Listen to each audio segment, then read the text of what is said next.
Oh, thanks. Well, I do have a little bit of a photographic memory, but I'm getting older, so I'm getting more page cannot be displayed errors these days. Great. Right. And then just so that everybody knows that the CEU certificate information is mailed out after the presentation along with the slide deck. Yes. And then we'll also post all the fun stuff on our COVID-19 resource page too. So Perfect. Thanks, Arden. all right. So I wanted to go through and just kind of do an update of some of the codes. I listed the new ICD10CM codes that were effective January 1st.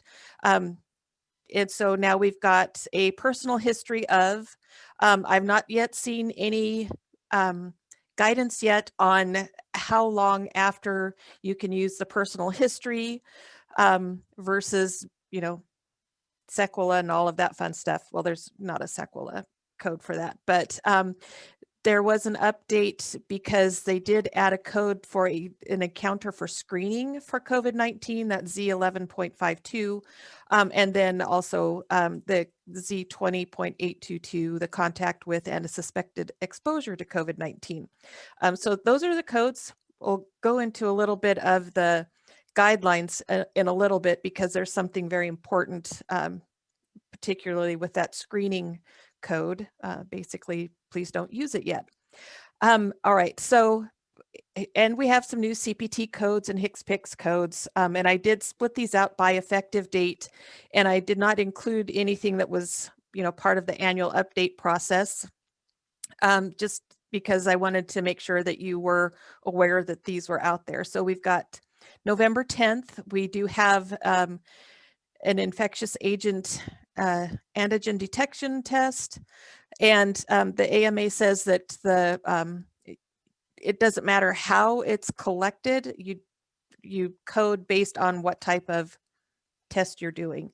And this is also the when the bamlanivimab became effective. So there's a code for the infusion, which is the M as in Mary code, and then the Q for the injection. And we'll talk about the coding or the submitting claims on that in a little bit as well. November 21st, then we got the casirivimab and imdevimab, tongue twisters. And that again, we have the M code for the infusion, which also then includes the post-administration monitoring, and the Q code for the drug itself. Then December 11th, we've got our first Pfizer vaccine out there. So we've got the 91300 is for the drug, and then for the first dose, you have the 001A, and then the second dose is 2A. And so how the coding is going for for these vaccines is that, for example, the 91300, that last digit, the 0, corresponds to the third digit. And let's see if I can do some annotating here, just to kind of, so what they're doing is that this last digit here is going to correspond to this third digit here, and then the fourth digit is going to be which dose you're administering. So that will be one way you can kind of keep track of things, but at first here, we're not going to be billing by the drug because they're free, just the administration. So it might, so you'll need to hopefully be able to keep track of whether it's the first dose or the second dose. All right. There we go. All right, and then we've got our AstraZeneca vaccine. So we've got the 91302, and here you can see we've got your 21 21A for the first dose and the 22A for the second dose. And let's see. And this one has no effective date yet because the effective date is going to be the date of the emergency use authorization approval.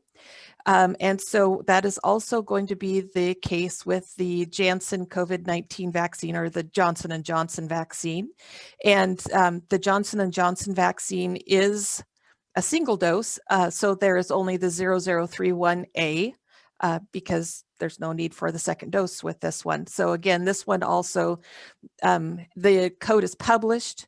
There is no effective date, but it will be provided when that approval comes through. So depending on what news reports you're looking at, it could be anywhere from, 2 weeks to a month that they're looking to get approval for those two vaccines. And so it looks like the AMA and CMS are working pretty closely on getting codes available and ready. They just like to surprise us with them when they come out, it seems like. All right, and then, yeah, so then as more vaccines are published, are becoming available, we'll be able to have more codes available. All right, so let's kind of hop back to the diagnosis codes, and I wanted to cover the screening versus the exposure because in the documentation guidelines, when there's a screening, they're saying that during the pandemic, do not assign the code for the Z1152 for the encounter for screening. And that includes pre-op testing.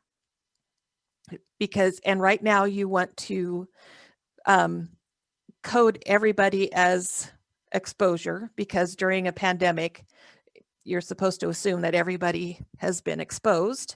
And they do reference the guideline to follow in that instance. And the guidelines also say that the coding guidance will be updated when that new information becomes available. So when we, eventually get out of the pandemic situation, then we'll be able to use this, the Z11.52. So I did go back and get the guideline that it references. So right now you are supposed to code everybody with the Z20.822 as contact or suspected exposure. And then if COVID-19 is confirmed, then you see the other guideline. And so that other guideline, the 1C1G1A, says you only code confirmed cases. So I just wanted to point that out, that, during the pandemic, don't use a screening code, use the contact. And then as we get out of the public health emergency, then we should see an update to the coding guidelines to go ahead and say, okay, code like normal. All right, now the COVID-19, the medication treatments and the vaccines. And what I'm going to cover is for Medicare guidelines. And so other payers may have their own policy. So I'm sorry, it stinks, because trying to keep track of it can be crazy. All right. So although the bamlanivimab and the other one that I can't even pronounce, those infusions, those are under the Medicare vaccine benefit of Part B. So for the infusions, a physician order is required, but it doesn't, because it's under the vaccine benefit, the infusion injection hierarchy does not need to be followed. So if someone, let's say someone starts to feel nauseous and you give them some Benadryl, then the Benadryl would go under the injection and infusion hierarchy, but not like the bamlanivimab. Now, what's important is that it's paid under original Medicare. So if you have a Medicare Advantage beneficiary come in and get one of these infusions, that infusion then goes to original Medicare. And then if there are any complications or any other things that you're doing, that can be a separate claim that goes to the Medicare Advantage. Now, what I understand is that there is United Healthcare, I believe, that is going ahead and processing the claims. And so I don't know if that's been addressed by Medicare. I have been trying to sit in on the CMS office hours calls, and unfortunately I missed yesterday's, but the one before that in January 12th or 13th, this was brought to the attention of the subject matter experts, is that there is one payer out there that is Medicare Advantage and is going ahead and processing those. So they're not quite sure how that's going to play out. Just to be aware of that. And so I did pose the question. So let's say you start the infusion, but the patient starts to have a reaction, and so you discontinue. How do you bill it then? During the CMS office hours call, they said, well, contact your Medicare administrative contractor with guidance on that. So I don't have anything definitive for you at this time. So they are saying contact your MAC. I did send the question in to the coding clinic to get some information, and I have not yet heard back on that. So I'm hoping that we get that information soon. But unfortunately, then because you contact your MAC, then of course you can have, different guidance from the different MACs, and that stinks. All right, and then now for the vaccines, for claim submission, CMS is saying that for Medicare, they just expect to see a line item with the administration, whether it's for the infusion or the vaccine. Now, what can happen as a second issue here is that if you have some payer edits set up, or the claim scrubber has an edit set up, because it would make sense that because they have the administration as a separate code and they're not using like the 96365 through the 96579 codes for the infusion, and they're not following that hierarchy, in theory, it only should be an issue if somebody has set up in their system a specific edit saying when you have the M0239, you should see the Q0239. But Medicare said they are not going to set up those edits.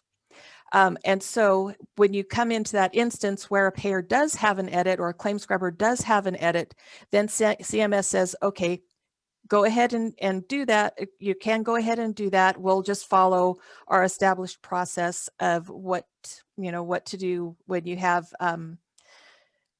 like a no-cost item where you have that token charge of like $1 or under. And then also make sure you have any additional modifiers that might need to be on there. So it can be confusing. It's just going to depend on whether the payer has something extra special set up that's going to kick out the claim.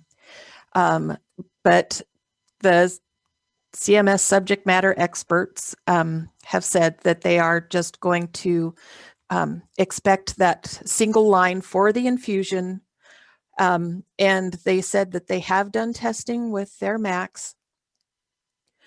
But it's also interesting to listen in on those calls and hear about some of the issues that they have with the MACs. So they should get that set up. All right.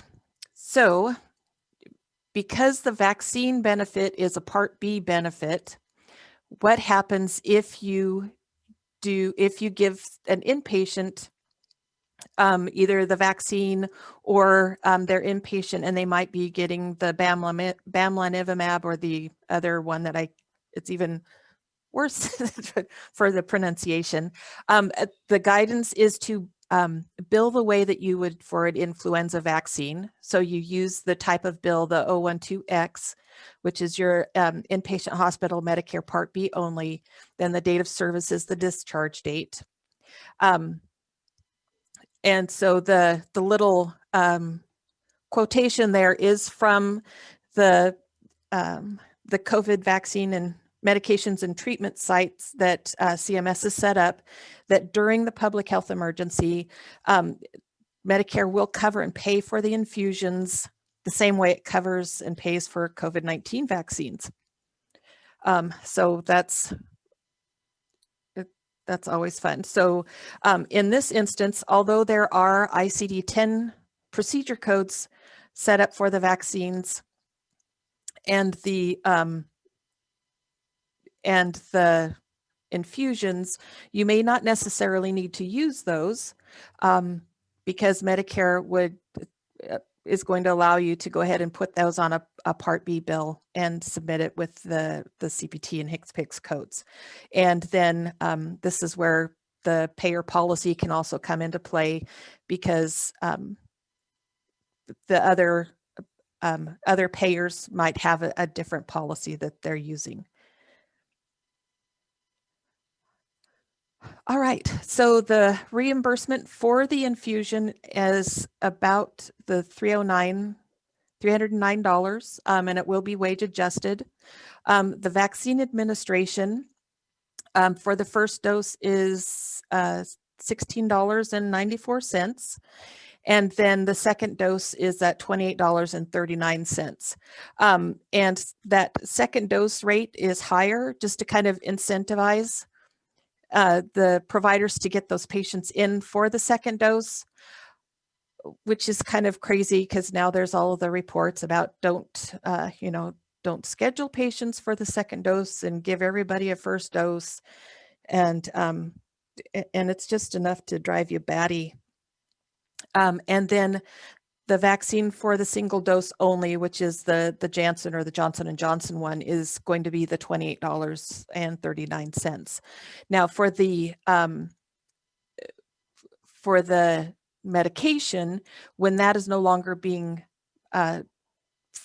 free, then the payment on that will be they're assigned a status indicator L, which is based on cost.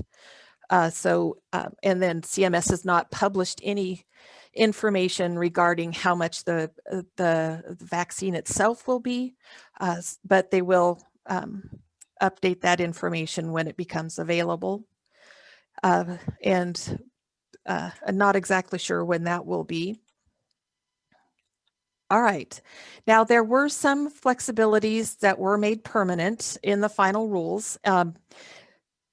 And so there's some things that are going to stick around for a while, but of course, these are all going to be subject to your state's regulations. So if your state has stricter regulations, then you do need to follow those. So they did update the non-surgical extended duration therapeutic services. Those are now general supervision for the length of the entire service, and those are generally things like your infusions.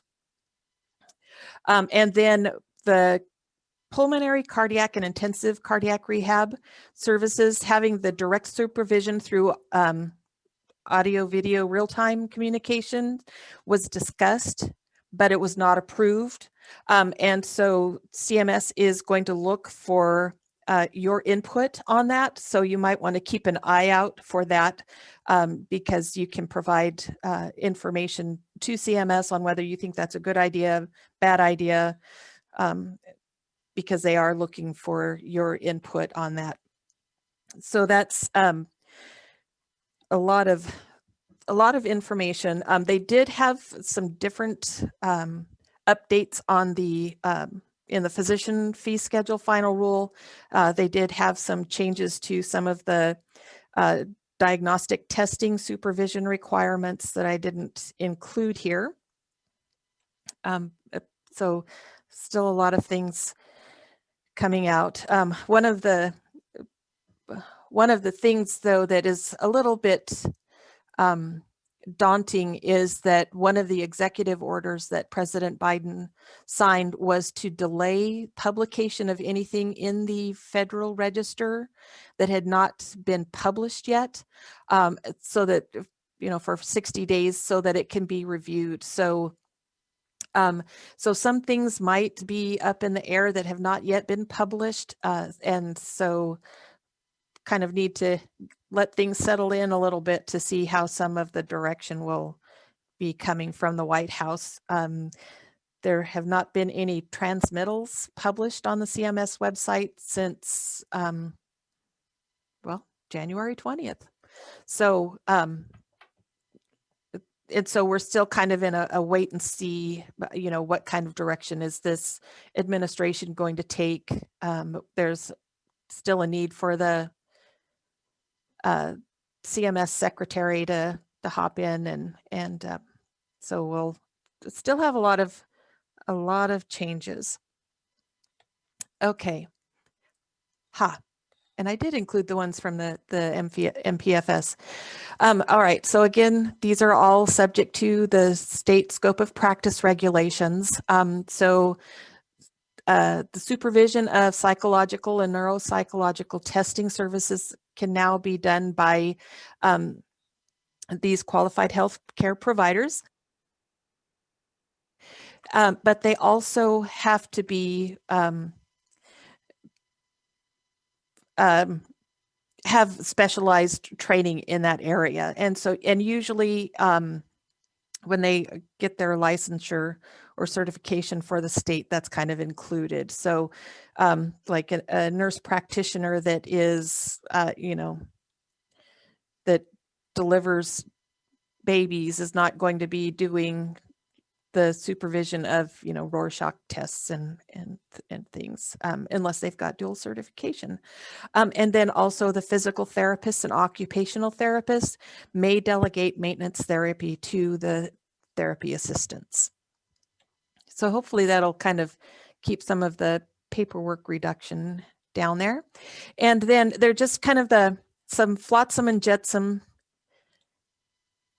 comments are kind of not necessarily related to COVID-19, but this G2211 had a lot of comments about it, and it's a visit complexity adjustment.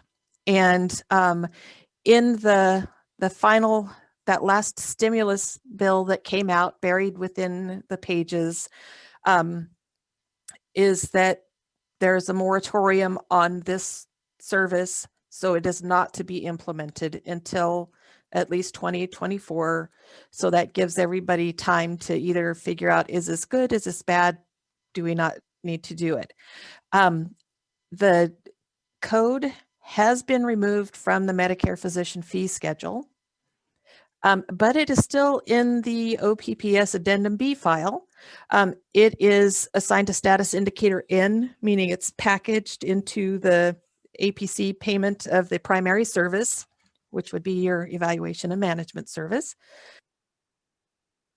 But then this morning, in one of the emails that I get from the MedLearn Matters listserv, it mentions the G2211 as being packaged. So it's kind of out of sync with the code being removed from the physician fee schedule, but still being in the Addendum B file. It's still a valid code. It just should not be implemented yet, because life is crazy enough, not that we need any more things. All right, and then the most favored nation rule. I please don't ask me too much about this, because I have no idea where it's going. It's currently under litigation. A preliminary injunction has been filed, and that halts the implementation of the rule. And there's now an unknown time frame for the enforcement. And so I don't know if that means that the current administration will take a look at it and say, nope, we're not doing that. So it's still a lot of wait and see on this, and trying to figure out how they're going to keep track of this. It is crazy. We do have a list of the 50 drugs for the first quarter that are part of this. It is on our data dashboard on our main landing page inside our tool, but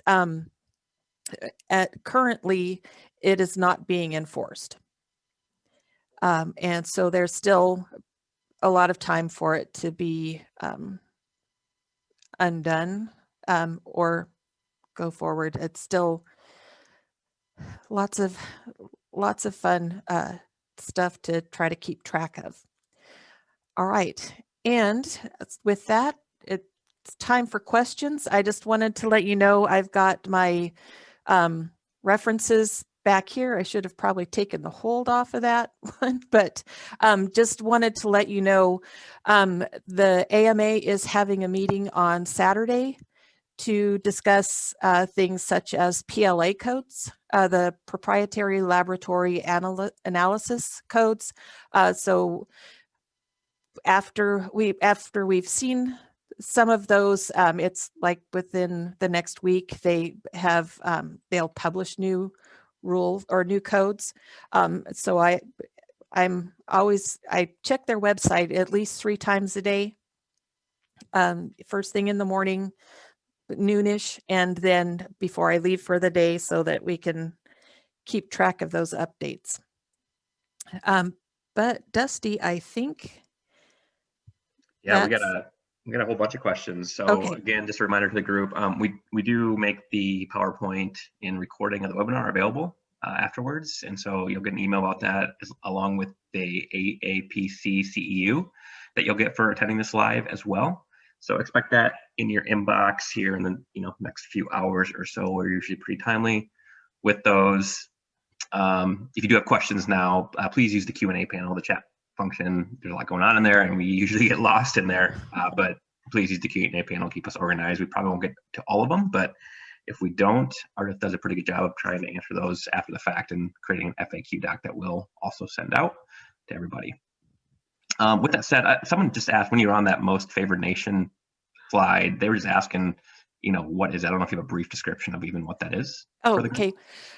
Yes, the most favored nation rule came in. It was signed by President Trump, like right in the last moments there. And so what it does is it takes, it's saying that Medicare should only reimburse, they should get, the best prices for the drugs. And so they are taking a look at countries whose economic status is at least 60% of what the United States is.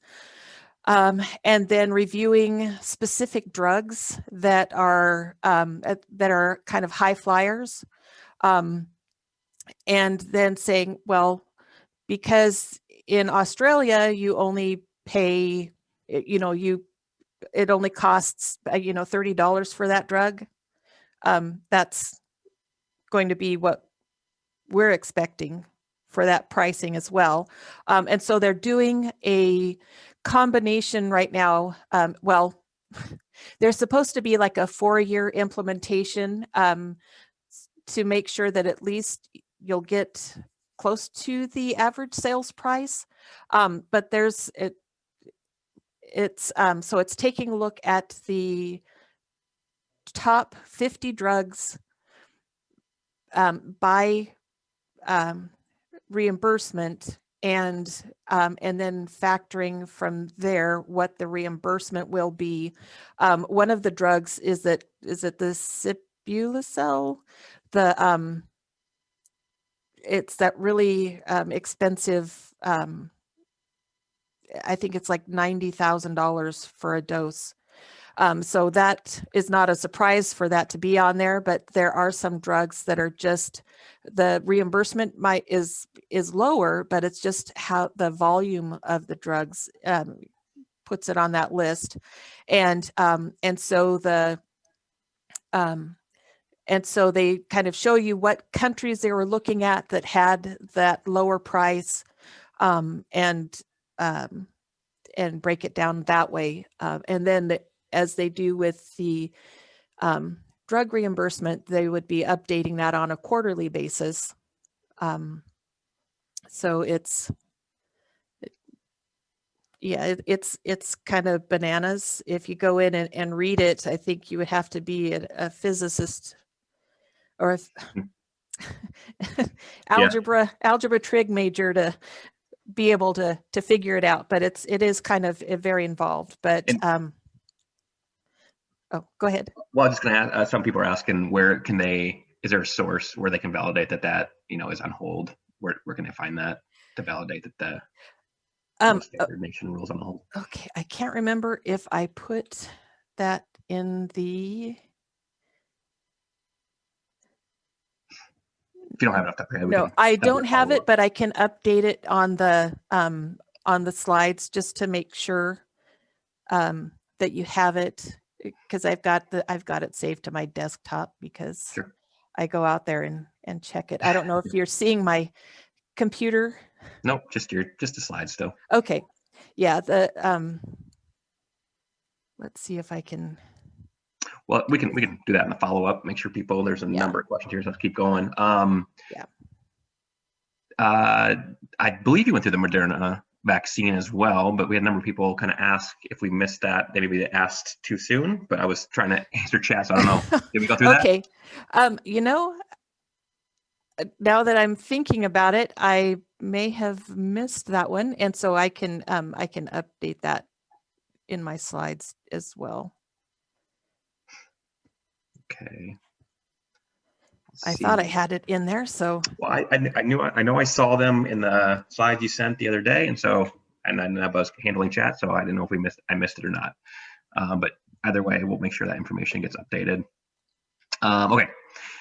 Next question is, hi, can you please advise on the most appropriate revenue code for the monoclonal antibody administration charges? Medicare has 771, but we think 260 is more appropriate as these are not infusions. Any guidance? Yeah, that's going to be that's kind of going to be a tough one because CMS is covering it under the vaccine benefit, and so in the Claims Processing Manual, Chapter 18, Preventive Services section, it discusses that for vaccines that you should use 771 for the preventive. So I don't know if that's why they're saying use the 771, just so because it hits that benefit.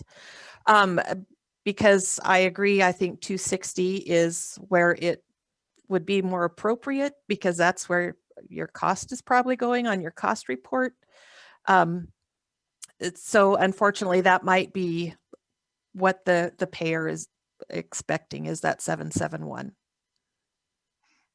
Great. Next question is, what CPT code would you use for an asymptomatic test?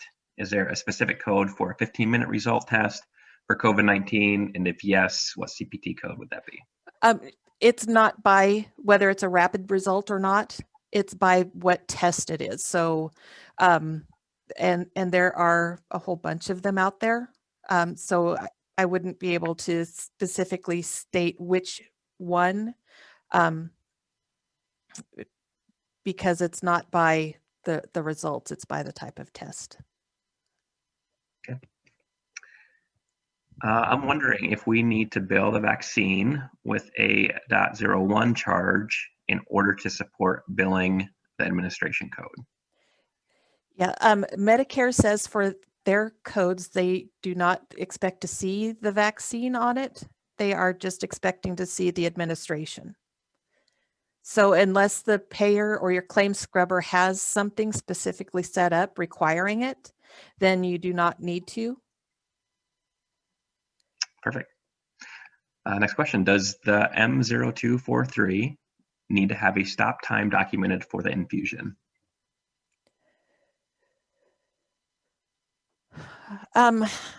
That I have not seen anything out there other than you would use your normal documentation. And so if you would do that for infusions, you should probably have a stop time documented. Okay.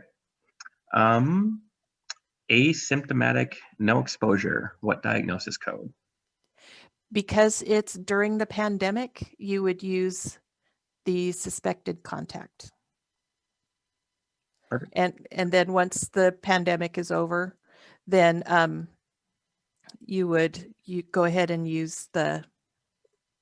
could use the screening. But until now, you would use the the 822, sorry for the scrolling, the Z20.822. And that reminds me, for the administration of the vaccine, so like the Pfizer and those things, they did not set up a specific diagnosis code for the vaccine administration. And so you can use the Z23. And then for the vaccine, although you need a physician order for the infusions, you do not need a physician order for the vaccine administration, like for the Pfizer and AstraZeneca, Moderna.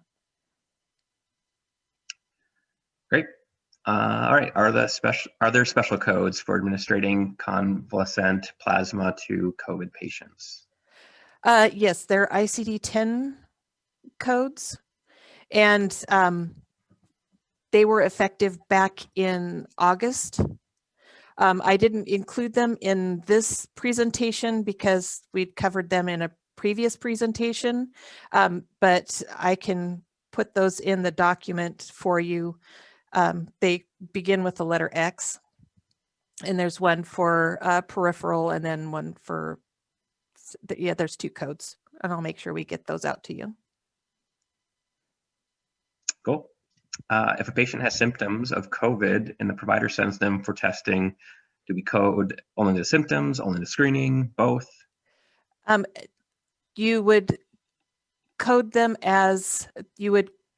with the symptoms unless you get the results back and it is confirmed COVID, because the guidelines state that for COVID-19, you code only confirmed cases.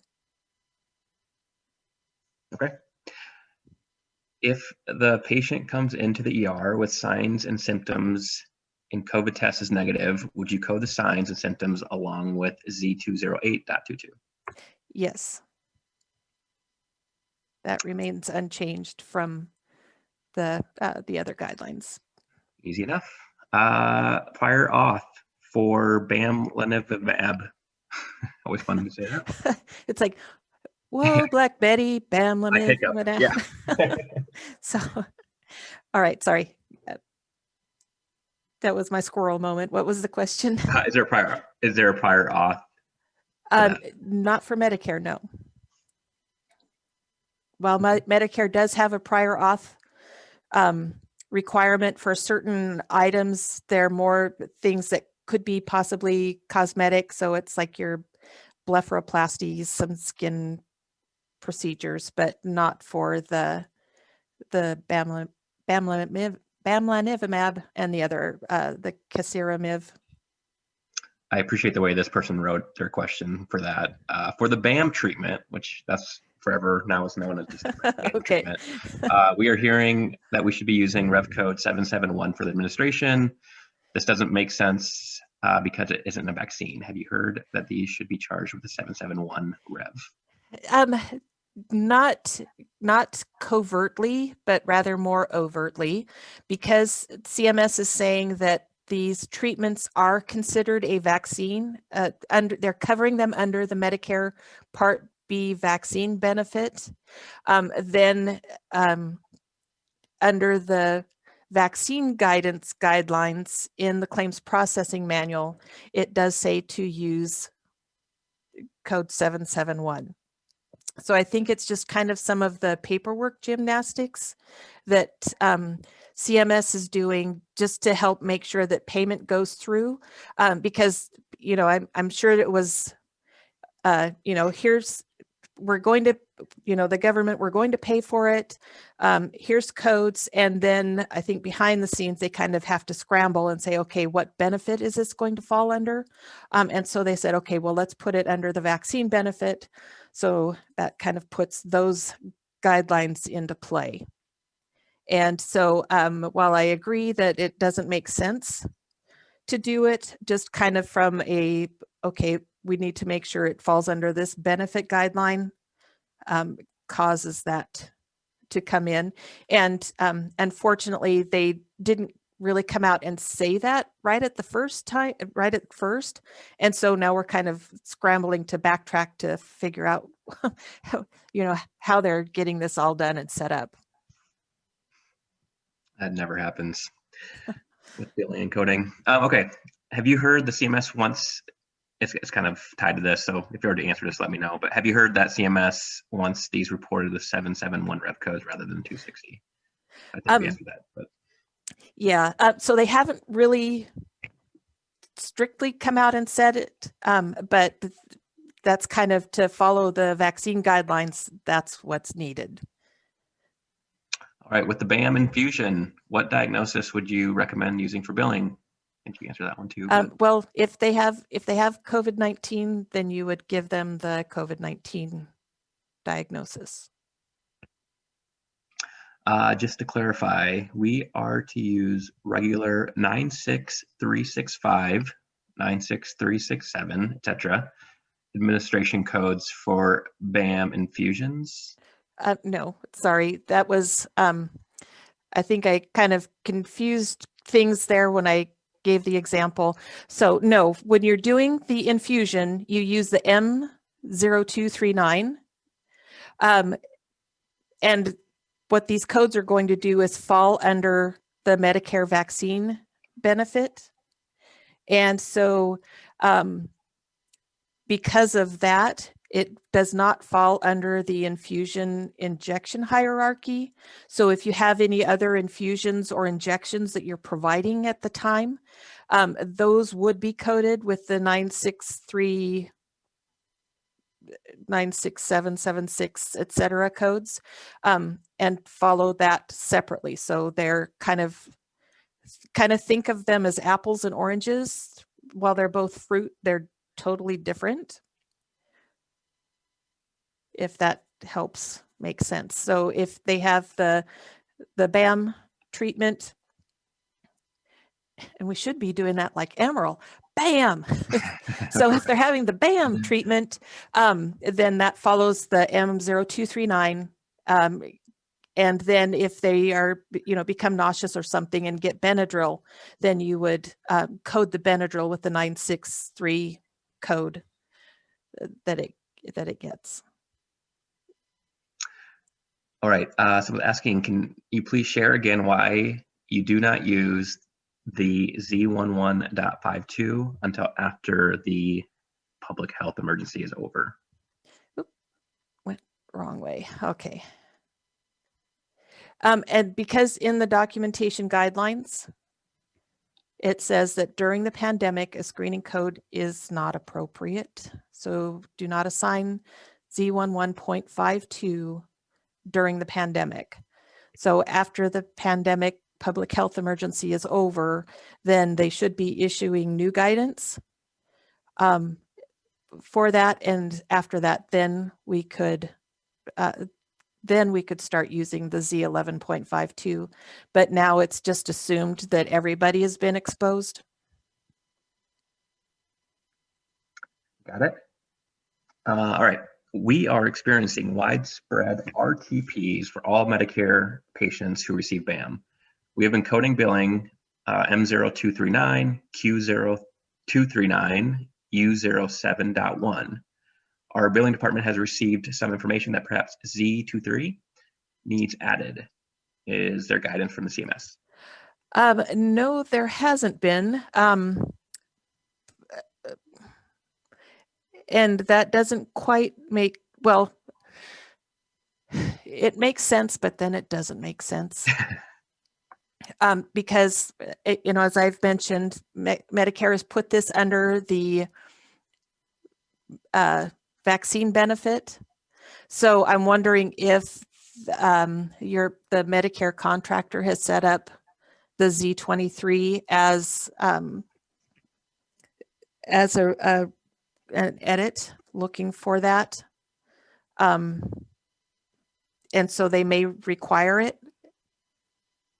Because, when is an infusion a vaccine? When Medicare says it is. And so I'm wondering if that is why. I've not seen anything on the CMS site regarding having to use the Z23, but it could be something that the MAC has set in place. Okay. We are also hearing we need to be using the condition code of A6 on the claims in addition to the vaccine diagnosis codes. True or false, I guess, maybe? I haven't seen that one, and I would have to go take a look at what the condition code is to be able to provide an answer, because I don't want to speak out of turn. Will you please clarify what is proposed around the supervision of cardiac and pulm rehab? Yeah, because currently you can have the supervision levels can be met by the audiovisual, or Zoom, FaceTime, not FaceTime, Zoom, or something similar. And so what CMS proposed was to make that a permanent, instead of being a flexibility allowed for the pandemic.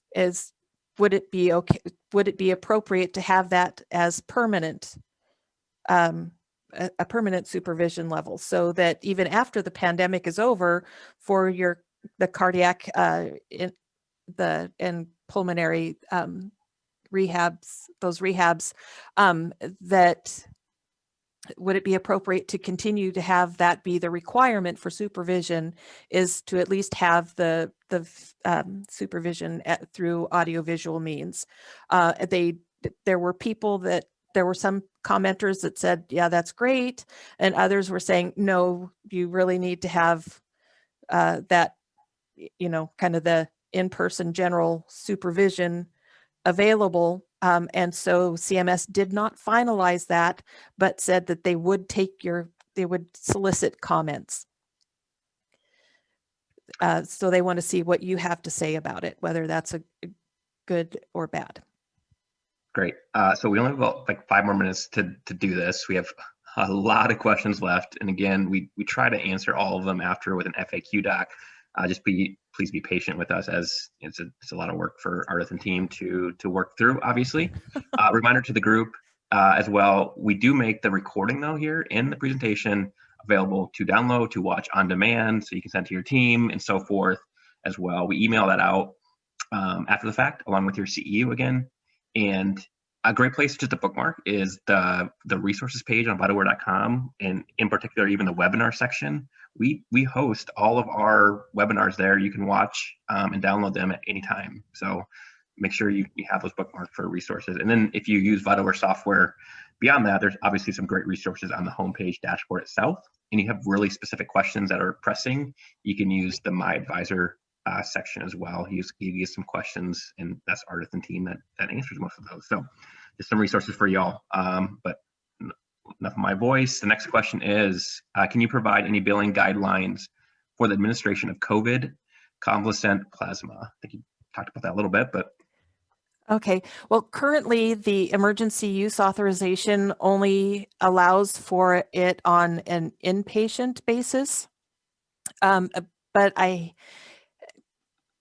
have an idea that they're going to try to make that available for outpatient. I just haven't seen any codes for that. But currently the patient has to be an inpatient. There are 2 codes for the administration of the convalescent plasma. And so right now there's no, but there's no code for the blood. So it would just be reported with the revenue codes. And that can be dependent on whether you collected it, processed it. And so that's like the 380 and the 390 revenue codes. And I can go and look at the guidance to make sure that, because one is for the collection and processing, and which you wouldn't use if you get the blood from a blood bank. So it's a little bit situational on what codes you would use for that. But there are two codes for inpatient administration. There's no HCPCS for the blood product because inpatient claims don't use HCPCS codes. So you would just go by the revenue code. Great. Someone did ask about the AHIMA CEUs as well. We are certified with AHIMA, if that's the right terminology. So you should be able to use this for that as well if you do AHIMA CEUs, just FYI, everybody. Next question, how do we code long hauler with negative COVID test? Do we code it as history? I've not seen any guidance come out on that, but I would expect that you could use personal history, but you would also want to make sure that you're coding the issues that they're seeing you for as the kind of the first listed diagnosis. Okay. But I'll double check to see if there's anything in the on the AHIMA FAQ website that's been recent. Is there any ICD-10 diagnosis code for status post-COVID vaccination? I have not seen one, but I can, yeah, I'm not aware of any that are for status post COVID-19 vaccination because they don't have diagnosis codes for status post any of the other vaccines that I'm aware of yet. So. Gotcha. Next question. I think we did an article about this, and I can link to it for this person if we did. But can you please provide where to find instructions for hospitals to submit the Medicare patient addresses to the regional offices so we can be paid for the telehealth visits? I think we did an article on that. Yeah, there's one that we did a vital alert on as well, but I can get that for you because we've covered it in other our other webinars. Yep, we'll make sure to get you that link at the ER, and I'll send you that right when we're done here. All right, this is going to have to be the last question, unfortunately, and it is: do you have input on the COVID labs? Is that specific enough, or is that too general? Well, it's a little too general. I'm not exactly sure what they mean on the input. Me personally, no.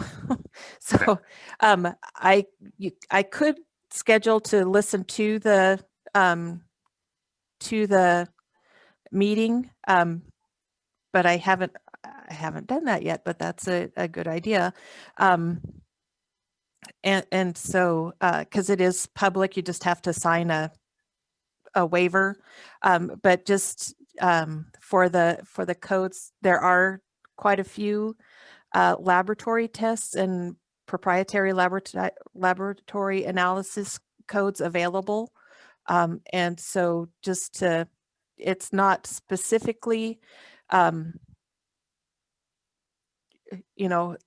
if it's done by blood or by nasal swab, it's, what kind of test are you doing? And not necessarily that the results are rapid, but, is it there's one proprietary laboratory analysis code that is for the RSV, AB, influenza AB, and COVID-19. So if you're doing that panel or that test, then you use that code. So Catherine did add in the chat. I don't know if you're going to comment to it, but thanks, Catherine. She said typically the lab test provider can provide what CPT should be used, quote, the maker of the test, unquote. Right, they should be, and frankly, it should probably be on the order that's coming over. And so, you know, and so there is a little viability, you know, a little wiggle room there, but I can take a look at some of the recent ones and kind of maybe go into a little bit more detail on those, and maybe that will help. All right, sounds good. Unfortunately, we have to jet. We have a number of unanswered questions, so we apologize for that, but obviously we're going to do our best to get most of those answered and sent out and updated on the webinar page. So where you registered on vitalware.com for this specific webinar, that same page is where that's where you end up being able to watch the recording, download the slides, and the FAQ doc when it is available. All those will be on that page. So thanks again for attending. We really appreciate it. We will have future webinars on similar topics going forward. So please keep watching that page, and we will talk to you all soon. Have a great day. Thanks, everybody.